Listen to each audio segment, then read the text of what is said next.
सब network crime world को subscribe करें, बेल आइकन दबाएं और अपडेट पाएं।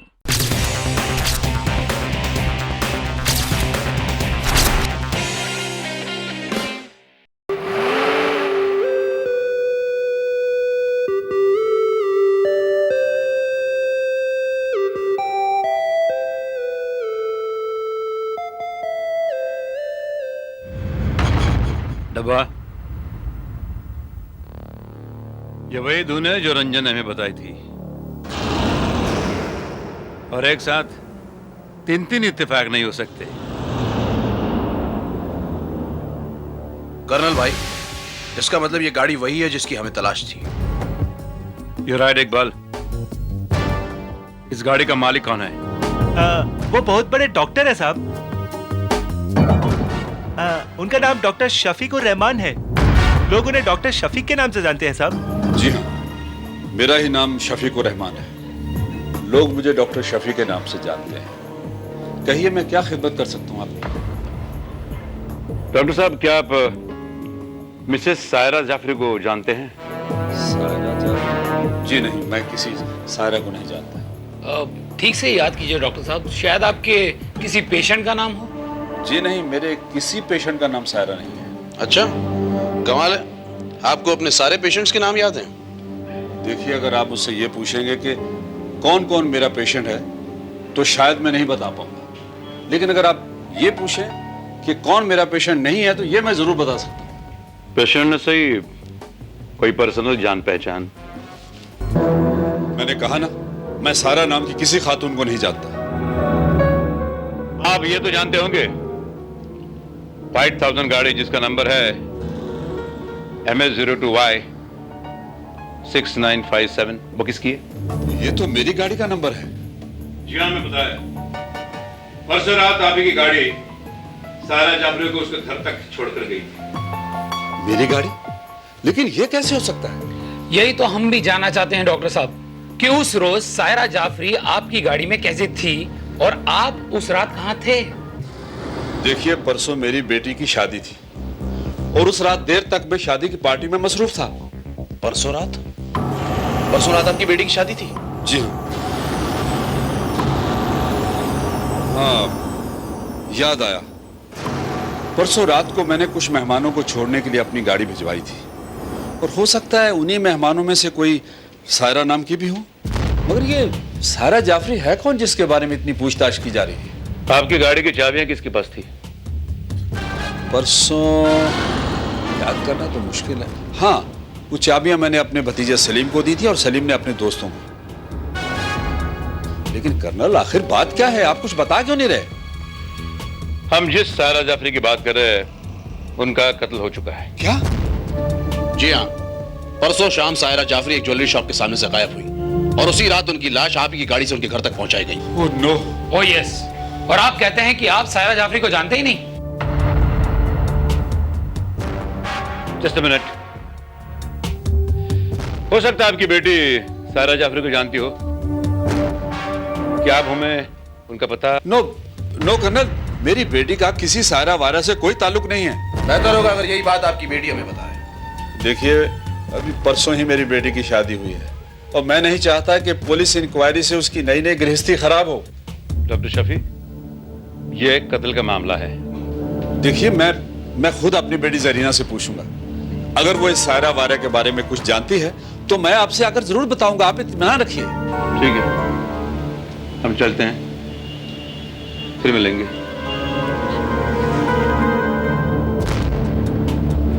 तुम यहाँ? कर्नल साहब, वो मैं कर्नल, ये लक्ष्मी ज्वेलर्स का सेल्समैन है। बिल लाया होगा। हमारी सारी ज्वेलरी इन्होंने बनवाई थी।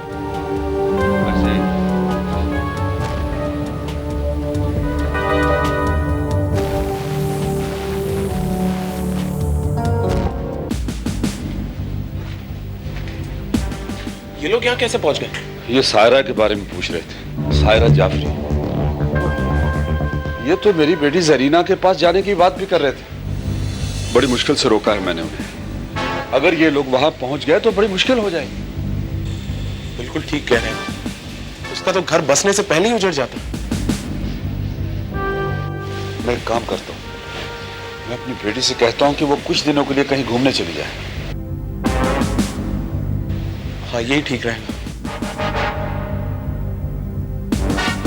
इसका मतलब है सायरा उस ज्वेलरी शॉप से निकलकर डॉक्टर शफी की बेटी जरीना की शादी में गई। वहां से उसने गोलियां हासिल की और डॉक्टर की गाड़ी से घर लौट आई। घर आकर उसने खुदकुशी कर ली। तो फिर वो सुसाइड नोट आया कहां से? I mean, सायरा के पिता का तो ये कहना है कि सायरा को उर्दू आती ही नहीं थी। एग्जैक्टली। इसका मतलब वो सुसाइड नोट वहां प्लान किया गया था और जब घर आई तब मर चुकी थी। अब सवाल यह उठता है कि उसका कत्ल किसने किया, क्यों किया और उसे घर तक कौन लेकर आया। मामला काफी उलझा हुआ है। उस सेल्समैन घनश्याम का डॉक्टर शफी के घर आना जाना मुझे और उलझन में डाल रहा है। पता नहीं मुझे ऐसा क्यों लग रहा है कि सायरा की मौत से घनश्याम का कोई ना कोई रिश्ता जरूर है। सर, ये सायरा जाफरी के पोस्टमार्टम की रिपोर्ट है।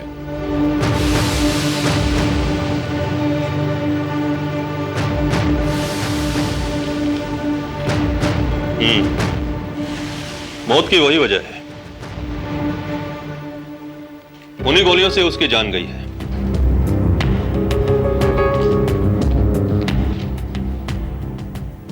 No evidence of. My god, ये कैसे हो सकता है? या वो लड़का झूठ बोल रहा है या फिर वो जादव। इस केस पर सिर्फ एक ही शख्स रोशनी डाल सकता है और वो है डॉक्टर शफी की बेटी जरीना। पता लगाओ जरीना की शादी कहां हुई है।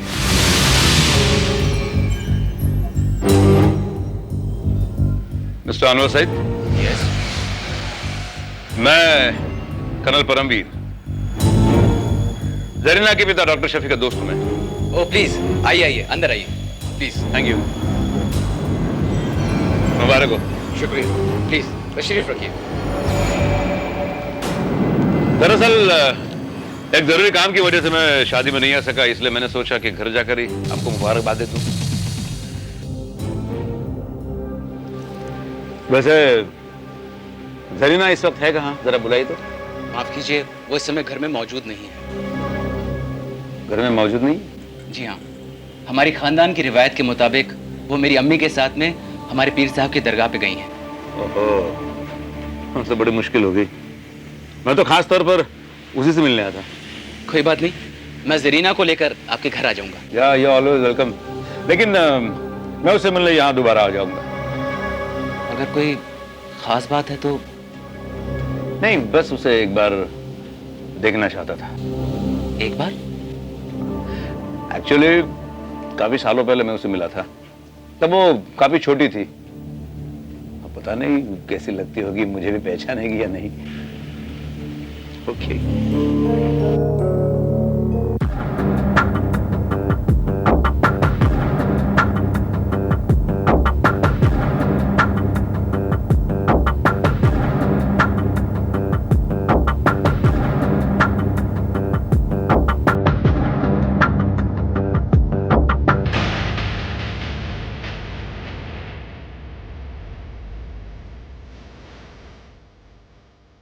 ये तस्वीर हमारी है, आज ही फ्रेम करवाई। लेकिन ये तुम्हारे साथ? यही तो जरीना है, आपने पहचाना नहीं? जरीना?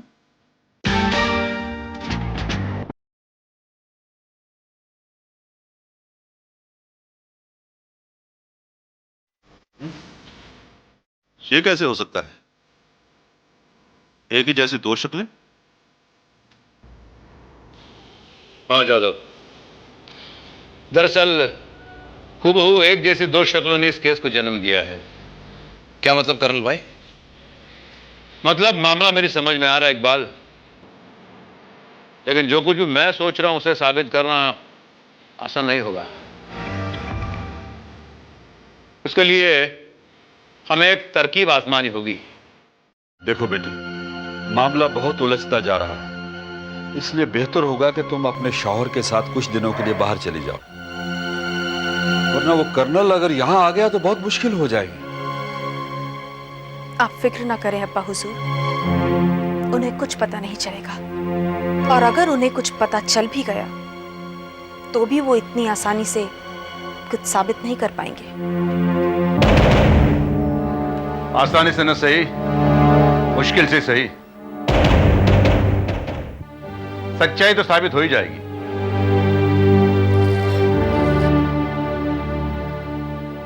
चेहरा छुपाने से क्या फायदा? मैं आपको अच्छी तरह से पहचान चुका हूं। कर्नल, आप क्यों मेरी बेटी की जिंदगी बर्बाद करना चाहते हैं?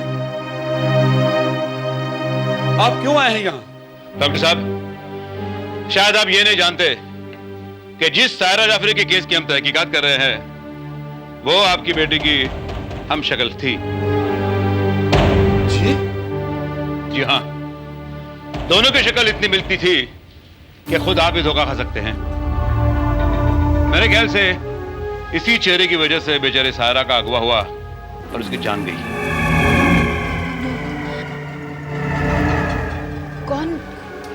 कौन है ये सायरा जाफरी? और किसने कत्ल कर दिया उसका? क्या आप भी सायरा को नहीं जानती थी? जी नहीं तो। मुझे पता था, आपके डैडी ने यही कहा था। सायरा जाफरी, जब्बार जाफरी की बीवी। जब्बार जाफरी नाम सुना है ना आपने? जब्बार? जी नहीं। डॉक्टर साहब, क्या आप उसे जानते हैं? जी नहीं, आप कैसे जानते होंगे? जब्बार,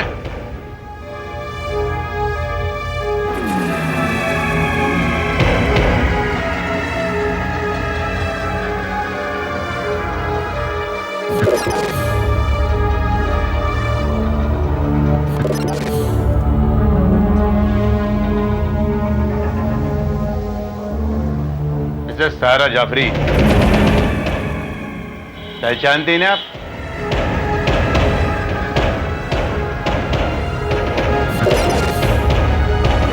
ये आप क्या कह रहे हैं? ये सायरा नहीं, मेरी बेटी जरीना है। जरीना?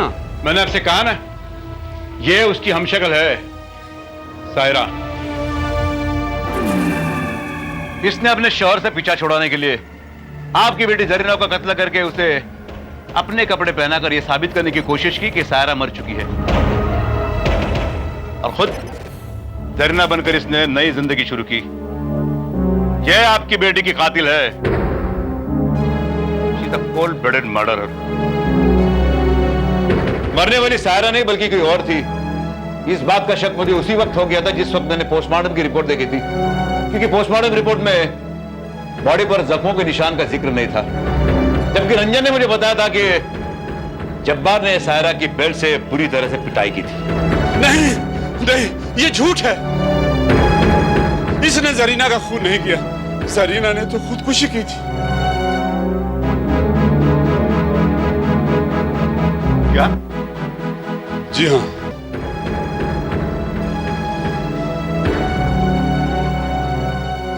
जरीना किसी और से प्यार करती थी, लेकिन जब हमने उसकी शादी पक्की कर दी तो उसने गोलियां खाकर खुदकुशी कर ली। बारात आने में थोड़ी ही देर थी और उसकी लाश हमारी आंखों के सामने पड़ी हुई थी। वो हमें छोड़कर जा चुकी थी और इज्जत भी थोड़ी ही देर में जाने वाली थी कि उसी वक्त लक्ष्मी ज्वेलर्स से घनश्याम का फोन आया। ये तूने क्या किया बेटी? ये तूने क्या किया? अब्बाजान, फोन।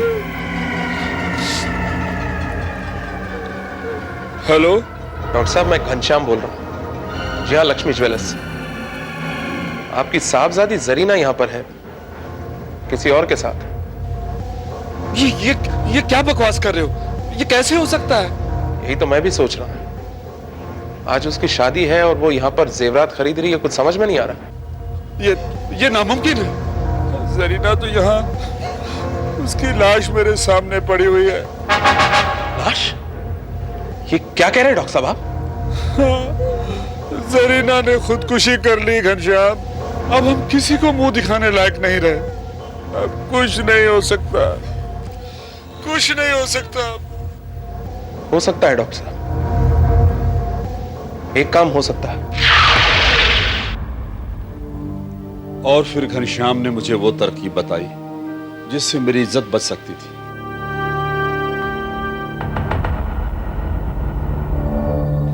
एक बार वक्ती तौर पर शादी होने के बाद जो भी बात होती बिरादरी के सामने तो नहीं होती, इसलिए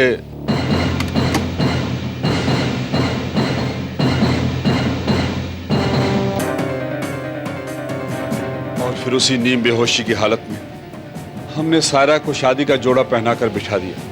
जरीना इब्न शफीकुर रहमान, आप अनवर इब्न अबुल सईद के साथ निकाह कबूल करती हो? कबूल है, कबूल है, कबूल है।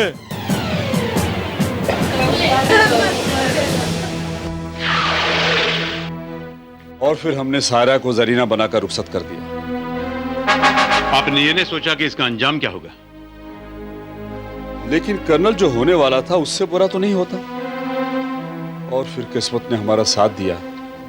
सायरा ने होश में आने के बाद अपने आप को जरीना में ढाल लिया। लेकिन तुम्हें सारी बातें कब पता चली? दूसरे दिन सुबह जब मैंने आंख खोली तो अपने आप को एक नए घर में पाके मैं बिल्कुल घबरा सी गई थी। मगर फिर मैंने सोचा ये जरूर कुदरत का कोई करिश्मा है। और फिर अखबार में अपने मौत की खबर को पढ़कर मुझे बिल्कुल यकीन हो गया कि मेरी बदकिस्मती मुझसे दूर चली गई। क्या बकवास कर रही हो तुम मेरी बीवी हो, शर्म आनी चाहिए तुम्हें। चलो मेरे साथ। बात सुनिए, आप छोड़ दीजिए प्लीज, मुझे छोड़ दीजिए।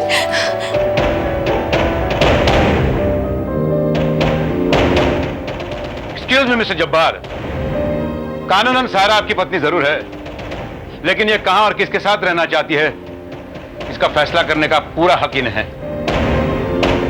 आप इनके साथ कोई जबरदस्ती नहीं कर सकते, so please.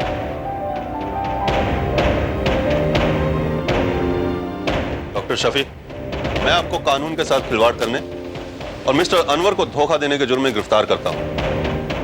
Mrs Saira Jafri, मैं आपको भी गिरफ्तार करता हूं। हालांकि असली मुजरिम तुम हो मिस्टर जब्बार। वो लाश जो जरीना की थी वो तुम्हारी पत्नी सायरा की भी हो सकती थी, और उसके जिम्मेदार तुम होते, सिर्फ तुम। काश तुम्हें इस बात का पता होता कि पत्नी पति की मिल्कियत नहीं होती, इसकी जीवन साथी होती है। उसका जितना कर्तव्य होता है उसका उतना अधिकार भी होता है।